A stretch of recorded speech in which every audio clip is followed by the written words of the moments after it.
Hello future nurses. तो कैसे हैं आप लोग? उम्मीद करती हूँ स्वस्थ होंगे, मस्त होंगे, ज़बरदस्त होंगे, पढ़ाई लिखाई कर रहे होंगे। और इसी को कंटिन्यूअस बनाने के लिए मैं लेकर के आई हूँ एक नया टॉपिक जो कि है bed making. Bed making topic आपको पूरे नर्सिंग करियर में हमेशा ही काम आने वाला है। जनरली ये बेस है हमारी नर्सिंग का। स्टार्टिंग में आपने फंडामेंटल ऑफ नर्सिंग में पढ़ा होगा कि बेड मेकिंग क्या होता है, इसके कौन कौन से टाइप्स हैं।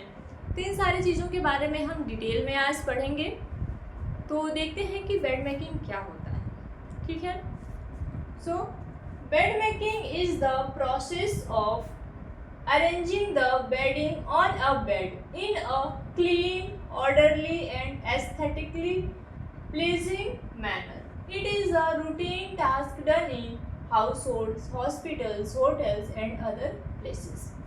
यानी कि जो बेड मेकिंग है यह एक प्रोसेस है अरेंज करने की चीज़ें। जैसे कि जो भी बेड है, ये देखो बेड मेकिंग जनरली हम हॉस्पिटल्स में भी करते हैं, घर में भी करते हैं, होटल्स में भी होती है बेड मेकिंग। लेकिन इन हर जगह का जो अलग अलग एक रूटीन है, अलग अलग जो तरीका है, ये सब कुछ डिफरेंटली होता है। हॉस्पिटल में जो आपके बेड मेकिंग होते हैं वो डिफरेंट तरीके से होता है, घर में डिफरेंट होता है, होटल्स में अलग होते हैं। ओवरऑल इन सबका काम यही है कि हमें बेड मेकिंग करना है और उस बेड को यूज़ करने के लिए उसके डिफरेंट टाइप्स हैं। तो हम आगे चल के एक एक टाइप देखेंगे और ये भी देखेंगे कि अगर ये जो डिफरेंट टाइप्स है इसमें किस तरीके से बेड मेकिंग होगी और इसमें ऐसे कौन से पॉइंट्स हैं जो एक दूसरे से डिफ्रेंशिएट कर रहे हैं। तो हम देखते हैं कि types of bed making. Types of bed making में आपके ओपन बेड आता है, क्लोज बेड, ऑक्यूपाइड बेड और सर्जिकल और रिकवरी बेड। सबसे पहले हम ये जानेंगे कि ओपन बेड का मतलब क्या होता है। ओपन बेड का मतलब आप लोग थोड़ा सा यहाँ समझ रहे हो। ओपन मतलब खुला हुआ। तो अब बेड खुला हुआ कैसे रहेगा, उसके पुर्जे पुर्जे अलग कर दें हम? नहीं, ऐसा कोई भी बेड नहीं होता है। ओपन बेड का मतलब ये होता है कि ये रेडी है यूज़ करने के लिए। जैसे कि हम घरों में भी जो बेड है बनाते हैं या फिर जो भी बेड शीट्स वगैरह बिछाते हैं, चाहे हॉस्पिटल की बात आ गई तो ये ओपन बेड होता है। ठीक है। पूरी तरीके से इसमें सारे बेड शीट्स वगैरह लगे हुए हैं मैट्रेसेस के ऊपर और ये एकदम रेडी है यूज़ करने के लिए। और इसके जो भी टॉप सीट होता है या फिर ब्लैंकेट होता है वो ओपन होता है हाफ पोर्शन तक। ठीक है। तो ये तो आपका होता है ओपन बेड। क्लोज्ड बेड का मतलब ये होता है कि क्लोज बेड में आप क्या करें। और इस बात का भी ध्यान रखना कि ओपन बेड जनरली उसमें क्या होता है कि ये उन पेशेंट्स के लिए यूज़ करते हैं जो एम्बुलेटरी हैं, मतलब कि जो चल फिर सकते हैं, कि वो बेड हमने प्रिपेयर किया, वो वहाँ से उतर रहे हैं, घूम फिर के आकर के फिर वहाँ पे सो रहे हैं। नेक्स्ट आता है आपका क्लोज बेड। क्लोज बेड का मतलब ये होता है कि अगर आप हॉस्पिटल की बात करें तो हॉस्पिटल में हम उस टाइम पे क्लोज्ड बेड हम प्रिपेयर करते हैं जब हमें पता है कि पेशेंट या तो डिस्चार्ज हो चुका है या फिर उसमें अभी पेशेंट के आने की कोई संभावना नहीं है, तो हम वो बेड मेकिंग करके उसको छोड़ देते हैं। तो क्लोज बेड में क्या होता है कि जनरली जो बेड मेकिंग हम करते हैं इसमें क्या है कि जो सीट है वो पूरा कवर्ड रहता है, पूरा बेड वगैरह हम प्रिपेयर कर देते हैं और जो टॉप सीट रहता है, जो ब्लैंकेट रहता है, उसको फुली कवर्ड कर देते हैं, क्लोज कर देते हैं। नेक्स्ट आपका आता है ऑक्यूपाइड बेड। ऑक्यूपाइड बेड का मतलब ये होता है कि ये पहले से ऑक्यूपाइड है, यानी कि इसमें पेशेंट है। तो पेशेंट है मतलब कि ऑक्यूपाइड है, और ऑक्यूपाइड है तो वो पेशेंट उसको रहते हुए हम क्या करते हैं, उसको थोड़ा सा स्लाइड करके और हम उस बेड मेकिंग को करते हैं, उस बेड को प्रिपेयर करते हैं। हो सकता है कि वो पेशेंट एलिजिबल ना हो कि वो चल पाए या फिर इतना कैपेबल नहीं है कि वो वहाँ से उठ सके, तो इसके लिए हम पेशेंट जो है वो बेड पे रहता है और हम बेड मेकिंग करते हैं, सीट्स वगैरह अरेंज करते हैं। नेक्स्ट आता है आपका सर्जिकल या फिर रिकवरी बेड।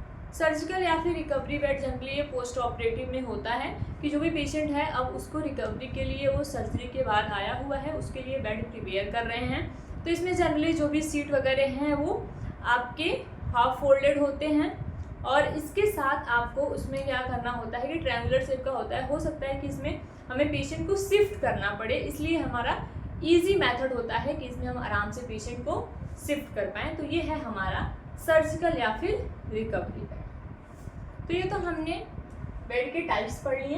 अब हम ये देखेंगे कि कुछ ऐसे बेसिक पॉइंट्स हैं, बेसिक स्टेप्स हैं जो कि हमें बेड मेकिंग करते टाइम ध्यान रखना है। तो वो कौन कौन से स्टेप्स हैं, तो देखते हैं। सबसे पहले आता है हमारा रिमूव्ड यूज्ड लिनेन। ऑब्वियसली अगर हम बेड मेकिंग कर रहे हैं तो हम उसमें सीट भी चेंज करेंगे। जैसे कि अगर हम घर में अगर बेड वगैरह सही करते हैं, बिस्तर लगाते हैं, तो जो पुरानी सीटें होती हैं, जो गंदी सीट्स होती हैं, उसको हम हटाते हैं, फिर दूसरी सीट्स क्लीन धोया हुआ साफ़ सुथरा सीट बिछाते हैं। सेम ऐसे ही है कि अगर हम हॉस्पिटल में बेड मेकिंग कर रहे हैं तो सबसे पहले तो जो सॉइल लिनेन है, यानी कि जो गंदा या फिर जो भी डर्टी बेड शीट्स हैं, उसको पहले हम हटाएंगे। तो देखते हैं, केयरफुली टेक ऑफ यूज्ड और soiled seats and place them in a laundry bag without checking them. इस बात का हमें हमेशा ध्यान रखना है कि जो भी सॉइल्ड लिनेन है उसको हमें केयरफुली वहाँ से उठाना है और लॉन्ड्री बैग में डाल देना है, वहाँ पे धुलने के लिए डाल देना है। और इस बात का ध्यान रखना है कि हमें उस सीट को कभी भी चेक नहीं करना है, क्योंकि उसमें जो भी इन्फेक्शंस वगैरह हैं, जो भी कंटामिनेशन है, ये सारी चीज़ें एनवायरनमेंट में फैलते हैं, या फिर जो चीज़ें हम आसपास रखे हुए हैं उन सारी चीज़ों से वो उसके कांटेक्ट में आता है। नेक्स्ट हमारा पॉइंट है clean the mattresses. I hope आप लोग मैट्रेसेस के बारे में जानते हैं। अगर नहीं जानते हैं तो ये आपके मैट्रेसेस हैं, जो कि जनरली आप घर में देखते हो ये गद्दे वगैरह का जो काम आता है ना, तो जो हॉस्पिटल वाला मैट्रेसेस है वो थोड़ा सा अलग होता है। तो वो सबसे नीचे वाला जो मोटा सा जो आपका सरफेस है वही आपका मैट्रेसेस है। तो हमें क्या करना है, वाइप डाउन और इंस्पेक्ट द मैट्रेसेस। कहने का मतलब ये है कि अगर आप लोग हॉस्पिटल में बेड मेकिंग देखे होंगे तो ध्यान दिया होगा कि जब बेड मेकिंग होता है उससे पहले सारे सीट्स हटा करके जो मैट्रेसेस होते हैं उसको वाइप किया जाता है, उसको साफ़ किया जाता है। इसके साथ हमें इस बात का भी ध्यान रखना है कि उसमें किसी भी प्रकार का कोई नीडल नहीं हो, कोई इंजूरियस चीज़ें नहीं हो। इन सारी चीज़ों का ध्यान रखना है, हमें इंस्पेक्ट करना है। नेक्स्ट आता है आपका place the bottom sheet, pull it tight and tuck it under the mattresses.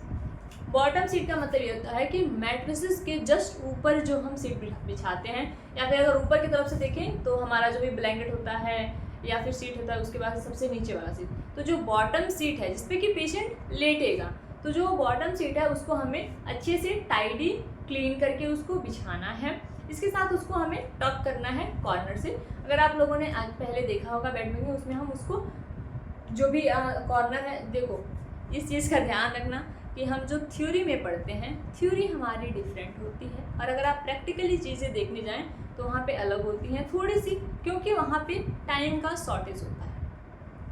तो अब ये आपको ये कोशिश करना है कि आपने जो भी थ्योरी पढ़ा है उसको प्रैक्टिकल में कैसे यूज़ करना है।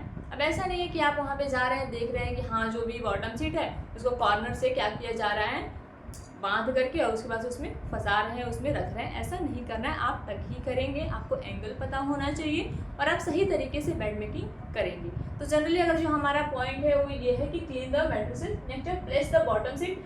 बॉटम सीट प्लेस करने के लिए हमें उसको टाइटली पुल करना है और उसको साइड में टक करना है कॉर्नर से। इस चीज़ का ध्यान रखना है कि वो रिंकल फ्री। ओके, नेक्स्ट हमें आपका है add draw seat if used.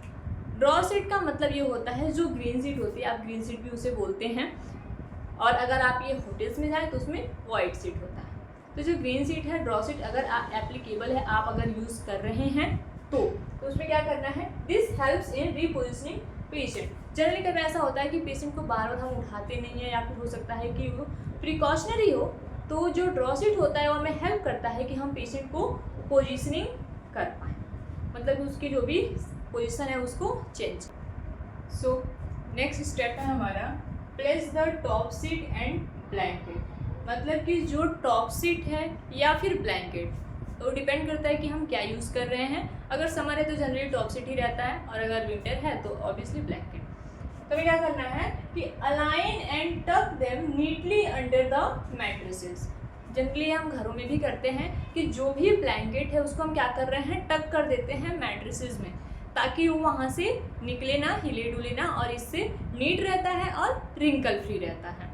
Next आता है आपका make hospital corners a technique to tuck sheets tightly for a crisp look. Obviously hospital setting में जो हमारा पेशेंट है, क्योंकि वो पेन में रहेगा, क्योंकि उसको बहुत सारी प्रॉब्लम रहेगा, वो डिस्कम्फर्ट भी हो सकता है, तो हमें ये पूरी कोशिश करना है कि एक हॉस्पिटल कॉर्नर मेंटेन करने के लिए, यानी कि जो भी चीज़ें हैं वो नीट रखने के लिए हमें उसको अच्छे से टक करना है, वेदर इट इज़ ब्लैंकेट और सीट। नेक्स्ट वन है add pillows and pillow cases, प्लफ and position neatly. हमें क्या करना है कि पिलोज कवर या फिर पिलो केसेस वगैरह रखने हैं जिससे कि हम जो भी नीटनेस है उसको मेंटेन करके रखें। नेक्स्ट हमारा आता है कि इम्पोर्टेंस ऑफ बेड मेकिंग। हम इतना कुछ क्यों कर रहे हैं, इसका इम्पोर्टेंस क्या है, हमें इससे क्या फ़ायदा मिलेगा, तो देखते हैं।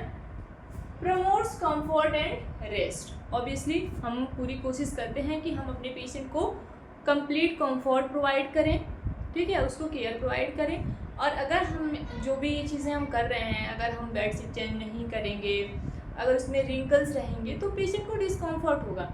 ऑब्वियसली जो इतने पेन में है, जो पहले से इतनी प्रॉब्लम में है, उसको हम और ज़्यादा डिस्कम्फर्ट नहीं कर सकते हैं। तो ये सारी चीज़ें हमारी टॉप प्रायोरिटी होनी चाहिए कि हमारा जो पेशेंट है वो कंफर्टेबल हो। नेक्स्ट है मेंटेन हाइजीन। ऑब्वियसली सोचो कि एक ही बेडशीट है, हम उसको हफ्ते भर से यूज़ कर रहे हैं, उसमें कितना इन्फेक्शन होगा, कितना कंटामिनेशन होगा, इसलिए हमें क्या करना है, हाइजीन मेंटेन करना है। नेक्स्ट हमें prevents bed sores in patients who are bedridden. और हमें क्या करना है, बेड सोर भी प्रिवेंट करना है, जिसकी वजह से हमें रीपोजिशनिंग और फिर जो भी हमारे सीट्स वगैरह हैं उन्हें चेंज करने की ज़रूरत पड़ती है। क्योंकि सोचो हमारा पेशेंट है वो बहुत लंबे टाइम से बेड रिडन है, कोई बात नहीं, कई ऐसे पेशेंट्स होते हैं कि जो हॉस्पिटल में रहते हैं, बीमार रहते हैं, उसके बावजूद भी अपने जो भी सीट्स वगैरह हैं वो थोड़ा सा सही कर लेते हैं, रिंकल फ्री कर लेते हैं, टक कर लेते हैं। लेकिन जो बेड रिडन है उनके लिए क्या, तो उनके जो भी बेड सोर हैं उसको प्रिवेंट करने के लिए हम ये सारी चीज़ें करते हैं। ये सब कुछ हेल्पफुल होता है हमारे पेशेंट के कंफर्ट के लिए। Create a positive impression in hospital setting. इसके साथ साथ हमें पॉजिटिव इम्प्रेशन भी सेट करना है, हमें इस चीज़ को मेंटेन करना है कि जो लोग हैं, देखो हर कोई अपने लाइफ में, हर कोई अपने एंड से वो बहुत ही कंफर्ट चाहता है, वो बहुत ही हाइजीनिक रहता है। अब सोचो कि घर पे वो लोग कैसे रहते होंगे, ऐसा तो है नहीं कि हाँ घर पे तो और ज़्यादा लोग केयर करते हैं कि बेडशीट हर दूसरे दिन चेंज कर रहे हैं, हर तीसरे दिन चेंज कर रहे हैं। हॉस्पिटल में जाकर के अगर वो ऐसे पड़ा रहेगा, अगर उनकी केयर नहीं होगी तो फिर वो तो और ज़्यादा बीमार होगा। क्योंकि हमें पता है कि एनवायरनमेंट जितना ही अच्छा रहेगा, एनवायरनमेंट जितना क्लीन रहेगा, पेशेंट उतना ही पॉजिटिव रहेगा। तो ये सारी चीज़ें मेंटेन करने के लिए ये बहुत ज़रूरी है कि हम बेड मेकिंग करें, हम पोजीशनिंग दें, हम जो भी हमारे चीज़ें हैं उन सारी चीज़ों को स्टेप वाइज करें और उसको एक रूल्स और रेगुलेशन से फॉलो करें। तो आज के लिए जो भी हमने पढ़ा है ये आप एक बार देखेंगे, रिवाइज करेंगे, इसमें कोई भी डाउट हो तो आप पूछ सकते हैं। फर्दर अगर इसमें कुछ भी पूछना है ऑब्वियसली मैं यहाँ पे हूँ, आप डिस्कस कर सकते हैं। सो आज के लिए बस इतना ही। All the very best, thank you.